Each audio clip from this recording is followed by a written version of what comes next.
விக்ரம்.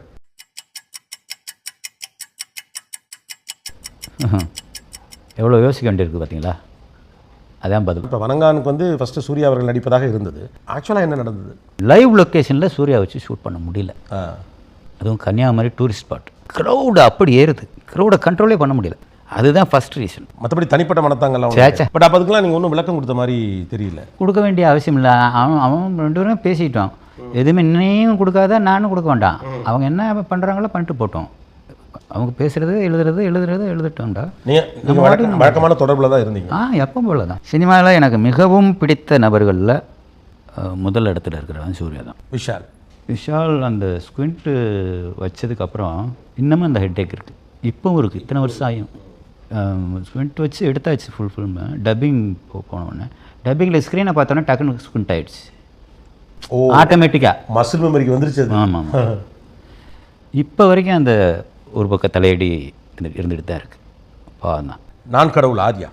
ஏன்னா அந்த கேரக்டர் வந்து அதுக்கு முன்னால் வரைக்கும் ஆர்யாவே நினச்சிருக்க மாட்டார் இப்படி ஒரு விஷயம் செய்ய முடியும் அப்படின்னு சொல்லிட்டு. ஃபிசிக்கலாக இது என்னால் முடியாது அப்படின்னு சொல்லவே மாட்டேன். நான் செஞ்சு காமிக்கிறேன்.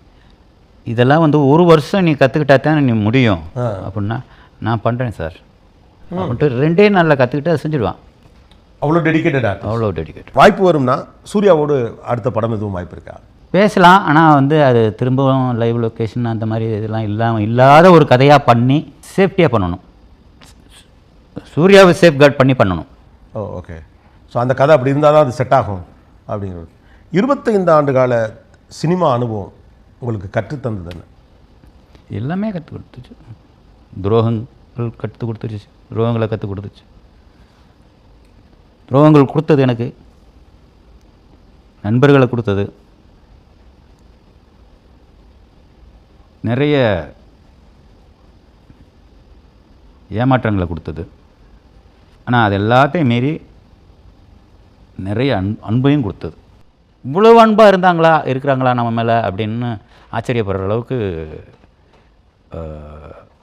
அந்த அந்த ஃபங்க்ஷன் நடந்தது. உங்களுக்கு அது ஒரு மாதிரி ஓவர்வெல்மிங்காக இருந்தால்? எனக்கு அது கொஞ்சம் கூச்சமாக தான் இருந்துச்சு. உங்கள் கேரக்டர் நல்லா ஒரு வேலை இருந்திருக்கலாம். பட் உங்களை கொண்டாடணும்னு நினைக்கிறவங்க அதை சிறப்பாக செய்யணும்னு நினைப்பாங்க. அதுக்காக அந்த ஃபங்க்ஷன் பண்ண வேண்டாம்னு சுரேஷ் காமாட்சிட்ட எவ்வளோ கேட்டு பார்த்தேன். நான் வேணாம்னு சொன்னதுனாலேயே நான் பண்ணுவேன் அப்படின்னு சொல்லி வீம்புக்கு இதை இழுத்து போட்டு பண்ணி பண்ணிட்டேன். ஆனால் அப்படி ஒன்று பண்ண போகையில் தானே நிறைய இமோஷன்ஸ் ஷேர் ஆகுது. அதுக்கான வாய்ப்புகள் அதில் இருக்குல்ல. பாலா என்கிற இயக்குனருடைய குருநாதர் அவர் தான் என்னுடைய இன்ஸ்பிரேஷன். பாலா அவர்களை பார்த்து சினிமாவுக்கு வந்தேன். பாலா மாதிரி ஒரு இயக்குனர் ஆகணும், இந்த மாதிரியான வார்த்தைகளை கேட்குறப்போ உங்களுக்கு எப்படி இருக்குது? இவங்களும் சூரியனாக விடாது படுவாங்க அப்படின்னு